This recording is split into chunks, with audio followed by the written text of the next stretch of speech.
Mike Bohn joined today by Henry Cleminson, the Muay Thai coach of the new UFC welterweight champion Leon Edwards. And Henry, man, it's been a couple days, but just how high are you still feeling off the cusp of that victory? It must be a pretty amazing past few days for you. Buzzing, absolutely buzzing. I mean, I've come back, and I mean, God knows what Leon, is experiencing, because, I'm getting a load of people come up to me, and it's not me who won it, but it's been unreal, been fantastic. I'm absolutely chuffed for Leon. He's deserved it, and it's great to finally see him with that belt.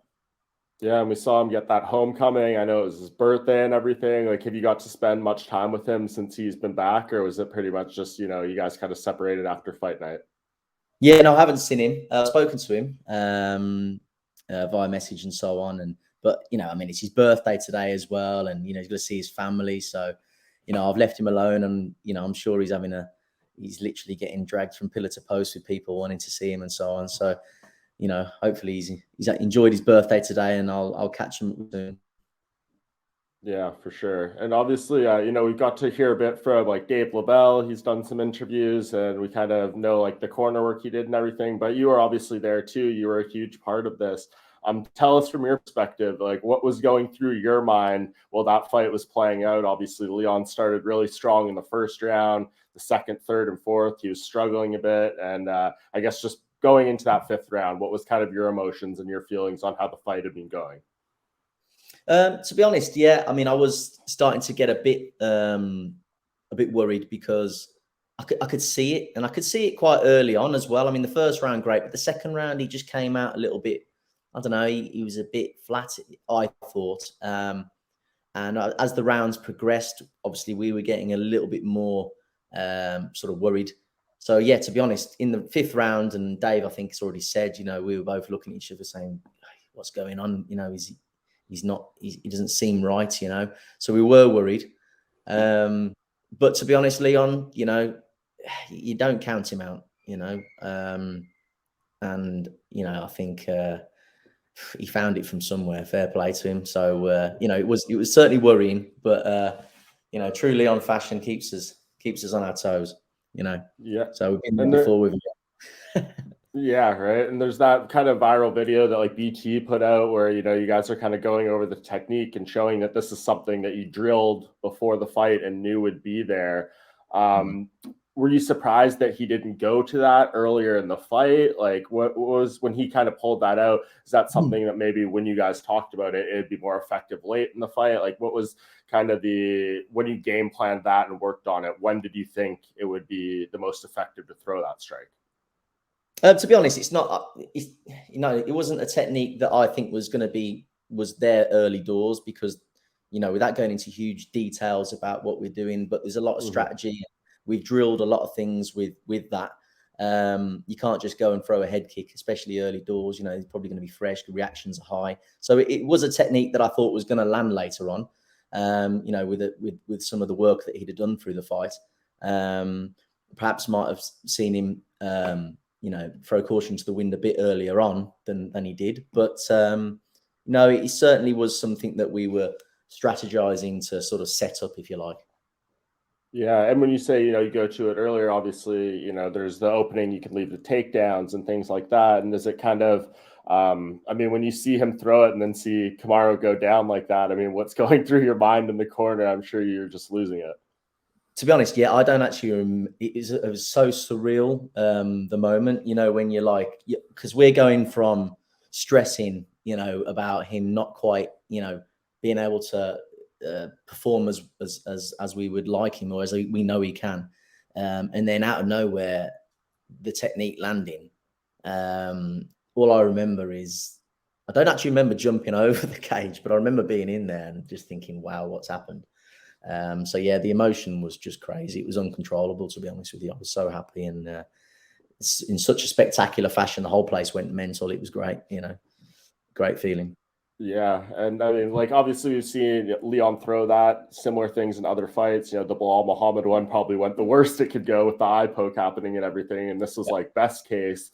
But when you are, drilling something like that, is that something you guys feel like, if this lands, it could be that devastating? Like it's going to put him out clean, or is this something that you feel could like set up something else? Or when you're going that over, I mean, I guess you feel like if it lands at its absolute best, that could be the result.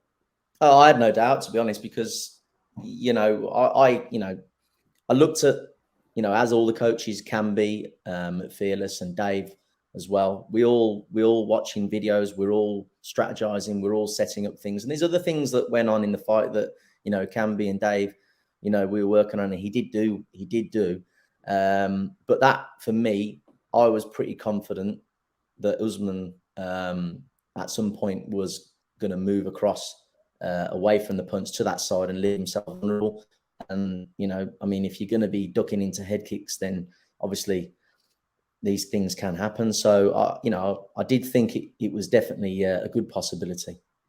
Yeah. And is that a tendency you guys saw in Kamaru that like he did quite often, or do you feel like this has to be, the perfect thing at the perfect time if you want it to land like this? Yeah, well, I mean, in that BT video, you can see that when I'm showing Dave, just before I'd shown Dave, I'd spoken to Leon, and I'd spoken to him before about it as well. But I'd pulled up some video. I'd cut some video footage of there was the Kobe fight, RDA as well, and basically he does it numerous times. So I was like, well, this is a pattern forming. So I think you can manipulate this. It's all about timing. It's not easy. I'm not saying it's gonna, you can just throw it and it's gonna land. You've got to have a bit of an element of disguise and a bit of strategy and timing, and and like I say, all the pieces fell into place at the right time for Leon. He's that good. He was able to time it perfectly. Which not many people can do. Yeah, and I'm sure you've been around the fight game for a while. I want to talk a little bit about your story afterwards, but just under those circumstances, I mean, being down 3-1 in the fight, 56 seconds left. I mean, is that one of the most shocking things you've seen from the corner? Just one of the most remarkable, timely things for it to all just go down the way it was? I personally think, I'll say once in a lifetime. If it happens again, I'll be a lucky person, because I mean, I've been involved in a lot of fights, seen a lot of fights where you've got fighters that perhaps might need a knockout, or whatever, and you think you've got to go and you've got to do this and you've got to do that. But how many times does that actually happen? And Right. How many times would that happen, against the pound for pound fighter in the world, live across, or on telly all over the world, in the last minute is just, doesn't happen, does it? So it was certainly a once in a lifetime kind of experience, I think. Yeah, and especially Leon saying that, that was my worst performance, he felt like, and he thinks that was the best Kamaru had to offer in there. Do you agree with that assessment? I mean, when you're watching this, I know you guys weren't thrilled with the way that second, third, and fourth round, but like, was this like, I've never seen Leon that bad, or do you feel levels of confidence that, if he just does this and this a little bit different, we could turn it around? What's kind of going through the mind in that point when you're watching him? Yeah, I mean, to be honest, I mean, he's going to be disappointed with the performance. I think he's got to be careful with what he says he's disappointed with, because I think he can hold his head up high with what he did manage to do with the energy that he felt he had. A lot of the stuff he was doing well. Obviously, he was, I don't think he took a lot of damage, to be fair, off Kamaru. So, and as I say, I watched it back yesterday, and there was some stuff in there that I was pretty happy with, and some more stuff that we can build on. And I'm sure Dave and Camby will be exactly the same when we have a chat. They, very intelligent, people with the fight game, and they're going to have things to add and things to speak to Leon about. But it's good. I think Kamaru. He's obviously going to be disappointed, isn't he? So he may feel, well, no, that wasn't the best of me. And to be honest, I think Leon needs to, he needs to assume that, Kamaru is going to come back bigger and better next time. So we won't be resting on our laurels. We'll be looking to obviously improve the performance, which I do think the altitude was a fair, there was a fair problem with that, to be honest, for us. Whereas Kamaru, I think, lives at even higher altitude. So, that's not an excuse for him, but I do think we had that excuse, to be fair. But I certainly would expect him to come back, certainly, stronger for it, and we've got to be prepared for it. Yep. And you said you watched it back. So I'm curious, in that fifth round, Dean Thomas says when they bring him onto the broadcast, he says, if it wasn't obvious enough, Leon is broken right now. The biggest tell you can always know is this. It's because he doesn't give his coach eye contact in the corner. And when they don't give eye contact, they're ashamed. He's embarrassed of his own performance right now. This is how you know a fighter is broken, and Leon is broken right now. And then 3 minutes later, he knocks him out with the kick. What do you make of that analysis? Like, do you think that's inaccurate from Dean? Do you think, given what we had seen so far and what we were seeing out of the corner, even Dave kind of confirmed that when I talked to him? He's like, he wouldn't look at me. I didn't like his body language. So what do you make of that analysis from Dean on the broadcast? Yeah, I mean, to be honest, again, been around enough fighters to know that usually if you've got a fighter that's kind of not really, giving you much back and perhaps not, giving you the eye contact and giving you the signals that you think, yeah, he's going to go, then you start to worry. But Leon, I don't think he was. I think he was probably more frustrated more than anything, at his performance. I think he was probably sitting there going, I've got this far and this is pissing me off. Why aren't I able to do it?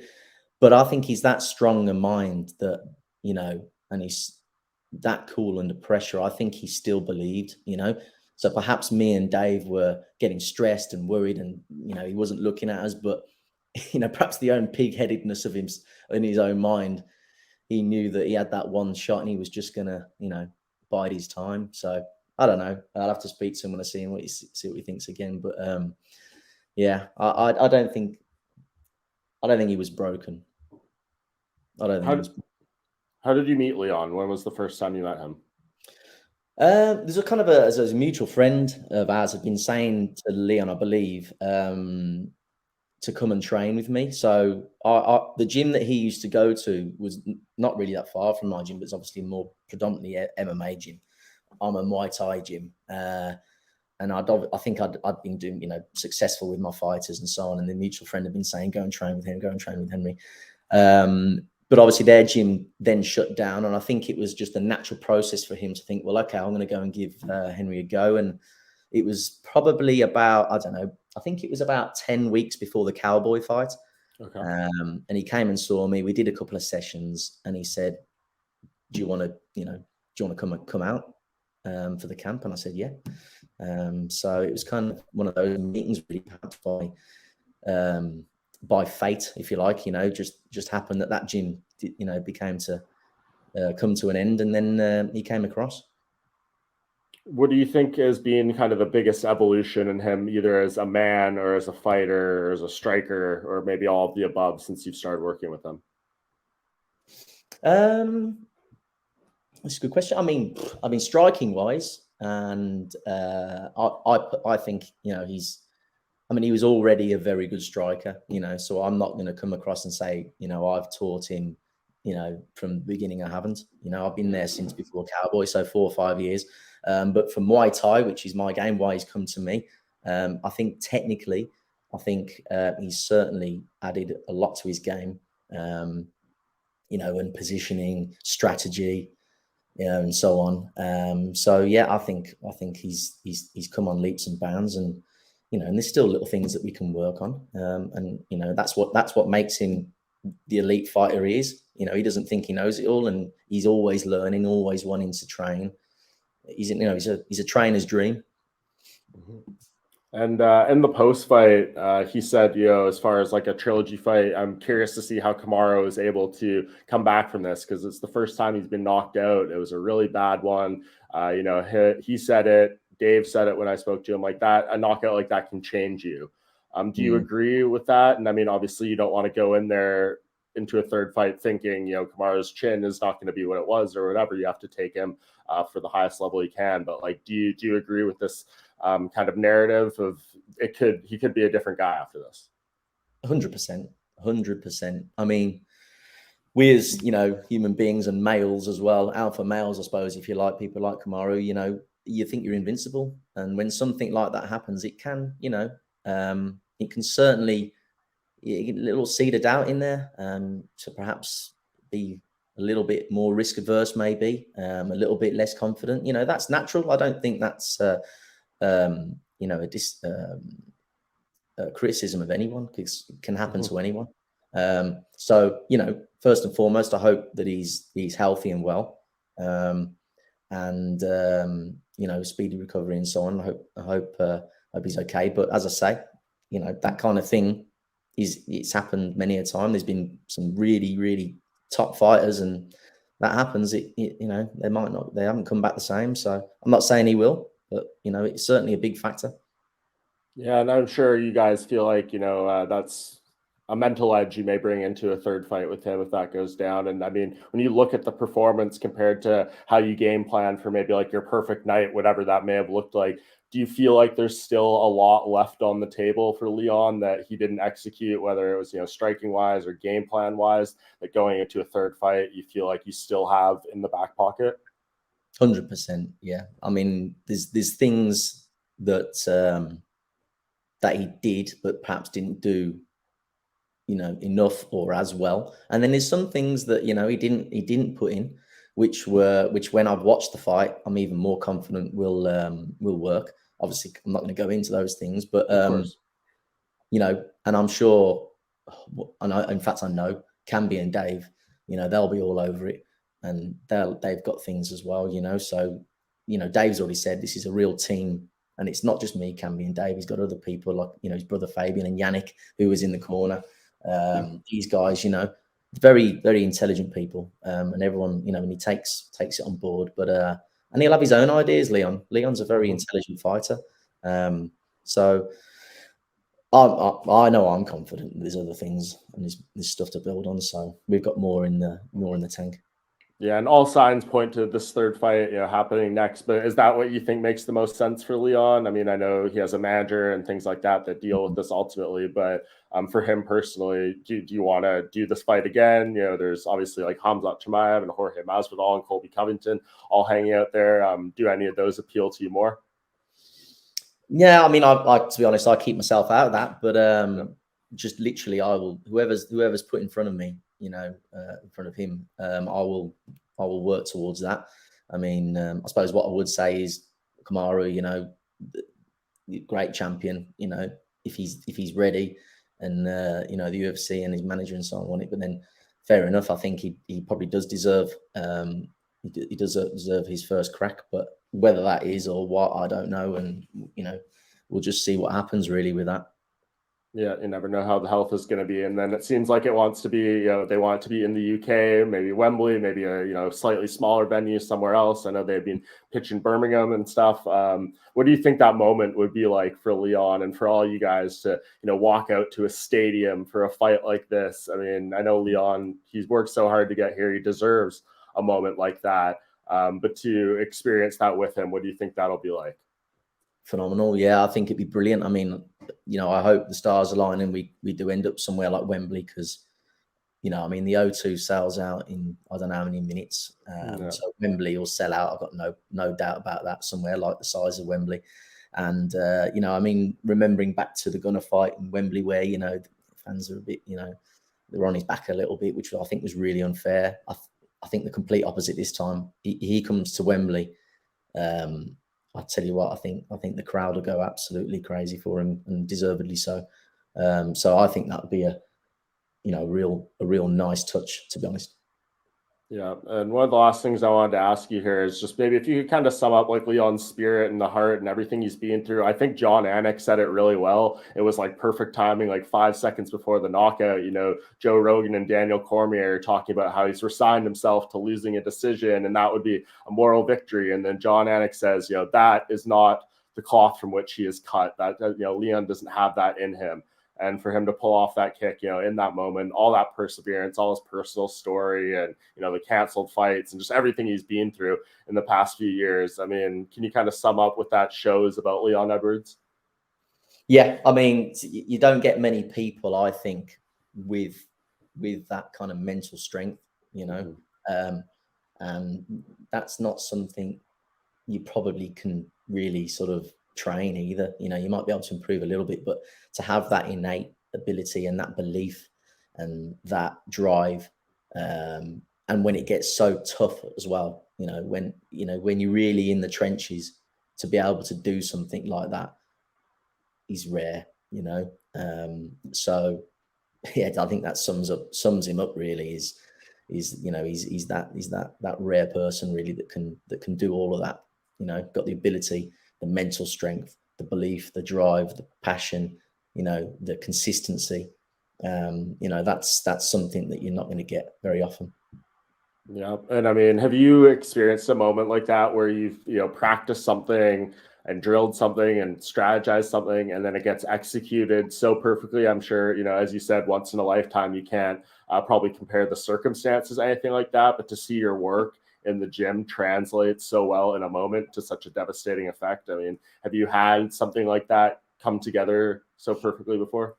Well, yeah, to be honest, I mean, like I really enjoy that's part of, I suppose, my, I love being a coach and I love analyzing fights and fighters. And, I'm not saying every fight does, you need plan A doesn't work, plan B might work. Sometimes it does, sometimes it doesn't. You lose to the better man. But, yeah, to be honest, there's things that you identify. And technically, these guys, we cover a lot of different things, little scenarios. Yeah, I mean, it does happen more than perhaps you might think. But I suppose if you do it more than often, then you're doing okay. So yeah, I do enjoy that side of things, and when it happens, it makes it all the more sweeter, because it doesn't happen all the time, but it does happen. Right, and it does happen, enough that anyone who could say this was a lucky shot or a fluke, I mean, that's just probably ridiculous when you hear something like that, right? Nah, that's just, keyboard warriors, isn't it? People telling you this and that, but it's stupid, isn't it? Like any sport. I mean, you could go into football or American football or whatever. These coaches, there's a reason they're there. It's not by luck. There's a lot of time and effort that goes into this kind of stuff. So all the coaches. Again, I mentioned Camby and Dave and Fabian and Yannick and people like that. It's not by luck. Yeah, and I'm glad anyone who thinks differently, could probably hear you talk about this. And definitely not. He threw that kick and hit it so beautifully. I mean, congrats to all you guys, man. That was just a work of art, and really excited to see this trilogy, and really excited to talk to you for the first time and get your insight, man. I hope you guys get to celebrate this, but I know it's always on to the next one. So I'm sure you're ready to get back to work too. Yep, 100%. Yeah, brilliant. Looking forward to it. All right, take care, man. Have a great day, and really appreciate your time. Appreciate it. Thanks, Mike. Thank you very much.